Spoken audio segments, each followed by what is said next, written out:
سورۃ البقرہ صفحہ نمبر 36، آخر سے چوتھی سطر آیت نمبر 238۔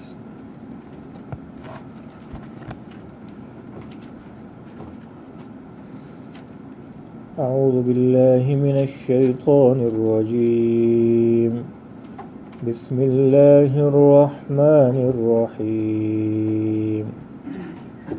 حافظوا على الصلوات والصلاة الوسطى وقوموا لله قانتين، فإن خفتم فرجالا أو ركبانا فإذا أمنتم فاذكروا الله كما علمكم ما لم تكونوا تعلمون، والذين يتوفون منكم ويذرون أزواجا وصية لأزواجهم متاعا إلى الحول غير إخراج، فإن خرجن فلا جناح عليكم فيما فعلن في أنفسهن من معروف، والله عزيز حكيم،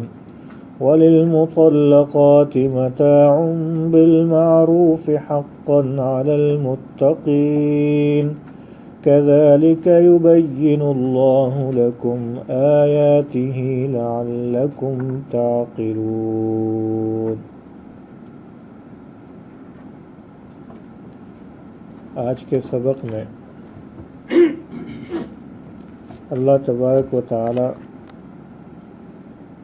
نماز کی حفاظت اور پابندی اور اہتمام کے متعلق ارشاد فرماتے ہیں،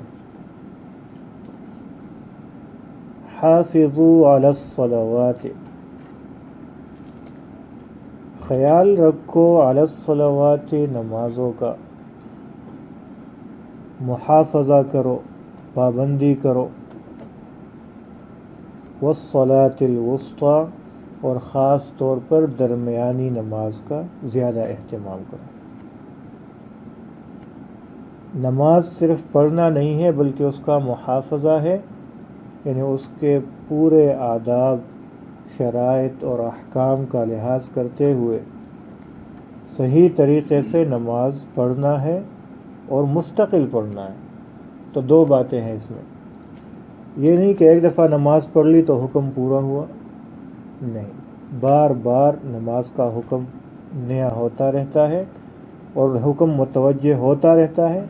جیسے ہی وقت داخل ہوتا ہے تو نماز کا حکم ہماری طرف متوجہ ہوتا ہے اور وہ نماز پڑھنا ہمارے اوپر فرض ہو جاتا ہے۔ تو ایک تو یہ ہے کہ نماز پڑھنا، اور ایک نماز نہیں، تمام کی تمام نمازیں پڑھنا۔ دوسری بات یہ ہے کہ اس کا محافظہ کرنا، اس کے تمام آداب کا رعایت کرتے ہوئے پڑھنا۔ آپ کو نماز کے احکام کا پتہ ہونا چاہیے، اس میں کیا فرض ہے، کیا واجب ہے، کیا سنت ہے۔ نماز میں جو ہم پڑھتے ہیں اس کے الفاظ ٹھیک ہونے چاہیے اور اس کا مطلب بھی ہم سمجھے کہ ہم اللہ سے کیا باتیں کرتے ہیں، تو اس کو کہا جاتا ہے نماز کی حفاظت کرنا یا نماز کا خیال رکھنا۔ والصلاة الوسطی، یہ تو عام نمازوں کے متعلق ہے۔ الصلاة یہ نماز کو کہتے ہیں عربی میں، وسطی کا مطلب ہے درمیانی۔ درمیانی نماز کا خاص طور پر خیال رکھنا ہے۔ اس سے کون سی نماز مراد ہے؟ عصر کی نماز مراد۔ مفسرین حضرات بعض لوگ فرماتے ہیں فجر کی نماز مراد ہے،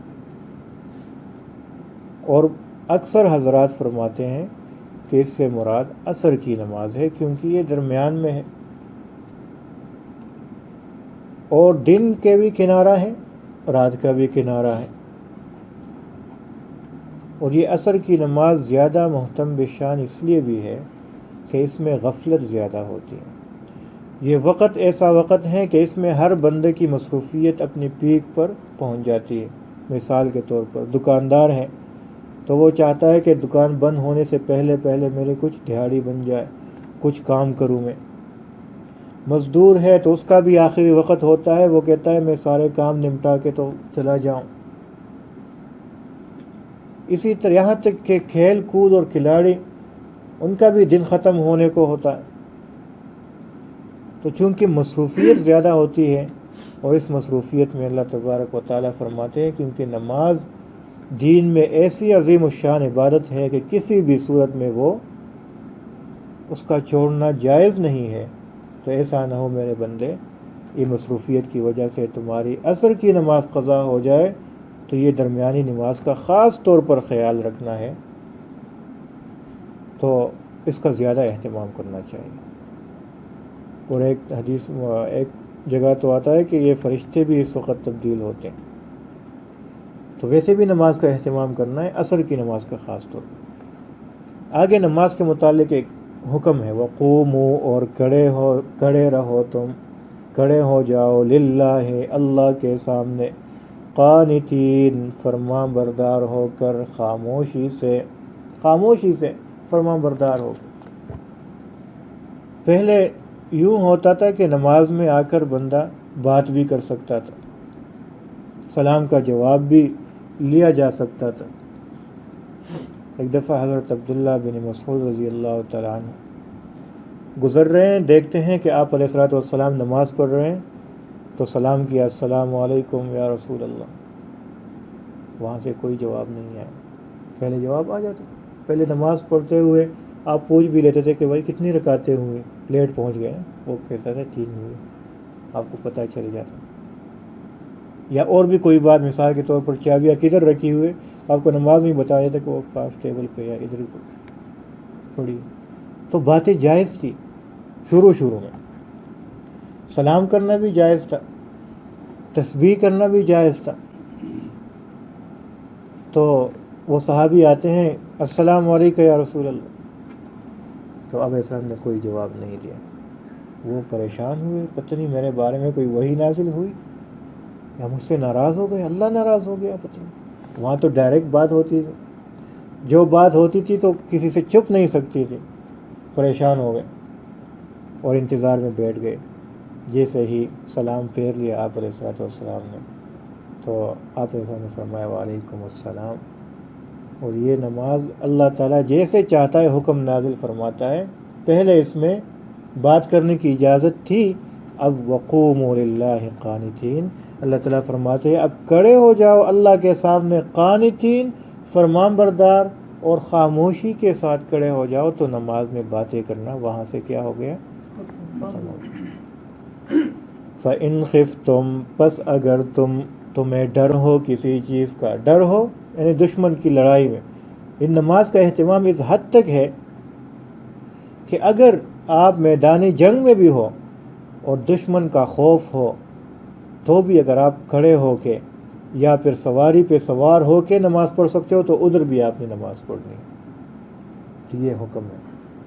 اس کا طریقہ تھوڑا سا یہ ہے کہ آپ جس طرف بھی پھر وہاں رخ ہو تو چلتا ہے، کیونکہ وقت ضرورت ایسا ہے، لیکن چلتے چلتے وہاں بھی نماز جائز نہیں ہے۔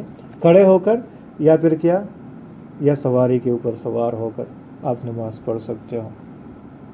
اور اگر یہ بھی صورت نہ ہو، آپ کو یہ بھی نہیں ممکن کہ سواری پر نماز پڑھو یا کھڑے ہو کر، کیونکہ جنگ بالکل اپنے عروج پر ہے، اس کو آپ کو موقع نہیں مل رہا۔ اور ایک دفعہ ہوا بھی تھا جنگ احزاب میں، اس طرف سے کافروں کی طرف سے اتنا زیادہ پریشر تھا اور اتنی وہ تیروں کی برسات تھی اور لڑائی گرم تھی کہ مسلمانوں کی اور آپ علیہ الصلوۃ والسلام کی عصر کی نماز وہ مؤخر ہو گئی تھی۔ تو اگر ایسی حالت ہے کہ آپ وہاں پر کھڑے ہو کے بھی نماز نہیں پڑھ سکتے یا پھر سواری پہ سوار ہو کے، تو اللہ تعالیٰ فرماتے ہیں پھر کوئی بات نہیں، آپ مؤخر کرو، لیکن بعد میں اسی طریقے سے پڑھنا ہے جیسے ہی آپ کو تعلیم دی گئی ہے، یعنی سنت طریقے پر جس طرح ہم نماز پڑھتے ہیں۔ تو فرماتے ہیں فَإِنْ خِفْتُمْ، پس اگر ڈر ہو تمہیں، فَرِجَالًا، پس کھڑے ہو کر، أَوْ رُكْبَانًا، یا سوار ہو کر نماز پڑھو، پھر بھی نہیں چھوڑنا۔ فَإِذَا أَمِنْتُمْ، پس جب امن ہو جائے، فَاذْكُرُوا اللَّهَ، تو اس وقت تو اسی طرح کی سے کھڑے ہو کے نماز پڑھنے سواری پہ۔ فَإِذَا أَمِنْتُمْ پس جب امن ہو جائے، فَاذْكُرُوا اللَّهَ پس یاد کرو اللہ کو، كَمَا عَلَّمَكُمْ جیسا کہ سکھایا ہے تمہیں اللہ نے، مَا لَمْ تَكُونُوا نہیں تھے تم تعلمون جاننے والے، ان یہ بات آپ لوگ نہیں جانتے تھے کہ کیسی نماز پڑھنی ہے، اللہ پاک نے تمہیں سکھایا۔ لیکن یہاں پر سوال پیدا ہوتا ہے کہ قرآن میں کہیں بھی یہ نہیں ہے کہ فجر کی 4 رکعتیں پڑھو، ظہر کی 10 رکعتیں پڑھو۔ تو اللہ کا بتایا ہوا قرآن ہی ہے، اس کے علاوہ کیا ہے؟ کچھ بھی نہیں۔ جو اللہ کا براہ راست وہ کلام ہے، اس میں تو یہ نہیں ہے کہ آپ 2 رکعت فرض پڑھ لیں اور اس میں پہلے سورہ فاتحہ اور پھر سبحان ربی العظیم اور رکوع اور سجدہ۔ رکوع کا لفظ ہے، سجدے کا لفظ ہے، التحیات بھی نہیں ہے، کچھ بھی نہیں۔ تو پھر کیسے اللہ تعالیٰ فرماتے ہیں کہ جیسے میں نے تمہیں سکھایا ہے اسی طریقے سے نماز پڑھو؟ وہاں تو سکھایا ہی نہیں گیا، وہاں تو صرف حکم دیا گیا ہے نماز پڑھو۔ یہاں سے مفسرین فرماتے ہیں کہ آپ علیہ الصلوۃ والسلام اپنی طرف سے کوئی بات نہیں کرتے، اللہ نے صرف حکم دیا اور آپ علیہ الصلوۃ والسلام نے کر کے دکھایا کہ نماز کیسی ہوتی ہے۔ تو جو بات آپ علیہ الصلوۃ والسلام ہمیں تعلیم دی ہے آپ علیہ السلام نے، وہ براہ راست جیسے اللہ کی تعلیم ہے، تو وہ بھی وحی ہے۔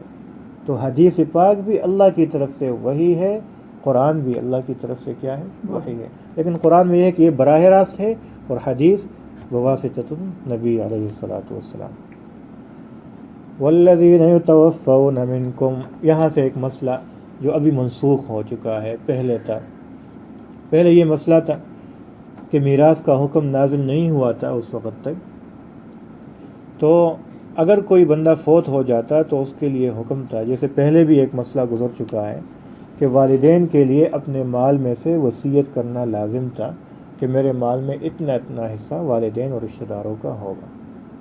تو جب میراث کا حکم نازل ہوا تو وہ منسوخ ہو گیا، وصیت کرنا فرض نہیں ہے، اس وقت فرض تھا۔ اسی طرح اپنی بیوی کے لیے بھی 1 سال کی وصیت کرنا لازم تھا کہ میں تو مر رہا ہوں، بستر مرگ پر ہوں، اگر میں مر گیا تو 1 سال تک میرے ترکہ میں سے، میرے مال میں سے میری بیوی پہ خرچ کیا جائے گا، اور اگر وہ اس گھر میں رہنا چاہتی ہے تو اسے نکالا نہیں جائے۔ تو یہ 1 سال تک کے لیے وصیت کرنا ہر بندے کے اوپر لازم تھا۔ لیکن پھر سورہ نساء میں میراث کی آیت نازل ہوئی، آگے انشاءاللہ پڑھیں گے 4 پارے میں، اس میں پھر بیوی کے لیے الگ حصہ مقرر ہوا، ماں کے لیے الگ حصہ مقرر ہوا، باپ کے لیے الگ حصہ مقرر ہوا۔ اس کے بعد سے یہ حکم باقی نہیں رہا۔ تو وہ ارشاد فرماتے، والذین، اور وہ لوگ، یتوفون جو فوت ہوتے ہیں، منکم تم میں سے جو مرتے ہیں، وَيَذَرُونَ اور چھوڑتے ہیں، ازواجاً بیویاں، وصیتاً وصیت کرنا فرض ہے ان کے اوپر، لِأَزْوَاجِهِمْ اپنی بیویوں کے لیے، متاعاً فائدہ اٹھانا، إِلَى الْحَوْلِ 1 سال تک، غیر اخراج نہیں نکالا جائے گا انہیں، گھر سے نہیں نکالا جائے گا۔ باپ خاوند فوت ہوا تو 1 سال تک اس در رہنا اس کا حق تھا، لیکن یہ اس کا حق ہے، وہ خود بخود 4 مہینے 10 دن کے بعد نکلنا چاہے تو نکل سکتی ہے۔ وہ چاہتے کہ نہیں 1 سال تک تو میرا حق ہے لیکن میں خود نکلنا چاہتی ہوں، تو اگر وہ خود نکلنا چاہے تو اپنے حق کو ختم کر رہی ہے تو ٹھیک ہے، اس میں کوئی مسئلہ نہیں، اسے اجازت تھی باہر نکلنے کی۔ فَإِنْ خَرَجْنَا پس اگر نکلے وہ، فَلَا جُنَاحَ خود نکلے، فَلَا جُنَاحَ عَلَيْكُمْ نہیں ہے کوئی گناہ تمہارے اوپر، فِيمَا فَعَلْنَا جو کچھ بھی وہ عورتیں کرے، فِي أَنفُسِهِنَّ اپنے بارے میں جو بھی حکم فیصلہ کرے تو کر سکتی ہے، مِن معروف قاعدے کے مطابق، واللہ اور اللہ عزیز غالب ہے، حکیم حکمت والا ہے۔ تو اس بات میں بھی حکمت ہے کہ وہ عورت 1 سال تک ادھر رہے، لیکن بعد میں یہ حکم منسوخ ہو گیا اور پھر اس کا اپنا حصہ مقرر ہو گیا۔ وَلِلْمُطَلَّقَاتِ اور وہ عورتیں جن کو طلاق دی جاتی ہیں، متاع فائدہ ہے ان کے لیے، میں نے بتایا تھا کیا فائدہ ہے، یعنی اس وقت کے حساب سے کپڑے، خوراک، غذا وغیرہ یا جو بھی چیزیں ہیں ان کو دینا، بالمعروف قاعدے کے مطابق، حقاً علی المتقین یہ حق ہے، لازم ہے متقین پر۔ اور وہ اس لیے کہ اس وقت لوگ سمجھتے تھے کہ یہ ایک اضافی بات ہے، احسان ہے، تو جو مطلقہ ہے وہ تو مہر تو مل جاتا ہے، تو اور چیزیں اضافی چیزیں دینا چاہیں تو بھی دے سکتے ہیں، نہیں دینا چاہے تو بھی مرضی ہے آپ کی، لیکن اللہ تعالیٰ نے یہ حکم نازل فرمایا کہ طلاق پہلے تو ہونی نہیں چاہیے، لیکن اگر ہوتی ہے تب بھی آپ احسان کا معاملہ کرو، انہیں کچھ دو تاکہ ان کا دل بھی وہ رکھا جائے، ان کا بھی خیال رکھا جائے، انہیں کچھ مل بھی جائے۔ اللہ تعالیٰ فرماتے ہیں کذالک، اسی طرح یبین اللہ، بیان کرتا ہے اللہ، لکم تمہارے لیے، آیاتہ اپنی آیتیں یا اپنے احکامات، لعلکم تعقلون تاکہ تم سمجھو، تو یہ کچھ احکامات تھے، آگے انشاءاللہ پھر کل پڑھیں گے۔ ترجمہ دیکھیں۔ حافظوا علی الصلوات، خیال رکھو، علی الصلوات نمازوں کا، والصلاۃ الوسطیٰ اور خاص طور پر درمیانی نماز کا، وقوموا للہ اور کھڑے ہو جاؤ یا کھڑے ہوتے رہو، للہ اللہ کے سامنے، قانتین فرما بردار ہو کر، فَإِنْ خِفْتُمْ پس اگر ڈر ہو تمہیں، فَرِجَالًا پس کھڑے ہو کر، او رکبانًا یا پھر سوار ہو کر پڑھو نماز، فَإِذَا أَمِنْتُمْ پس جب امن کی حالت آ جائے، پس امن میں ہو جاؤ تم، فَاذْكُرُوا اللَّهَ پس یاد کرو اللہ کو، یعنی پڑھو نماز پھر، كَمَا عَلَّمَكُمْ جیسا کہ سکھایا ہے اللہ نے تمہیں، مَا لَمْ تَكُونُوا تَعْلَمُونَ اور نہیں تھے تم جاننے والے، والذین یتوفون اور وہ لوگ جو فوت ہو جاتے ہیں، منکم تم میں سے، ویذرون ازواجا اور چھوڑتے ہیں بیویاں، وصیۃ لازواجہم تو وصیت کریں گے وہ، لازواجہم اپنی بیویوں کے لیے، متاعا فائدہ اٹھانا، الی الحول ایک سال تک، غیر اخراج نہیں نکالا جائے گا انہیں، فإن خرجنا پس اگر نکلے وہ، فلا جناح علیکم پس نہیں ہے کوئی گناہ تمہارے اوپر، فیما فعلنا جو کچھ بھی وہ کرتی ہے، فی انفسہن اپنے بارے میں، من معروف قاعدے کے مطابق، واللہ اور اللہ عزیز حکیم غالب ہے اور حکمت والا ہے، وللمطلقات اور ہے مطلقہ عورتوں کے لیے، متاع فائدہ اٹھانا یا متاع کوئی چیز فائدے کی چیز ہے، بالمعروف قاعدے کے مطابق، حقا علی المتقین یہ لازم ہے متقین پر، کذالک اسی طرح، یبین اللہ بیان کرتا ہے اللہ، لکم آیاتی تمہارے لیے اپنی آیتیں یا اپنے احکامات، لعلکم تعقلون تاکہ تم سمجھو۔ صدق اللہ۔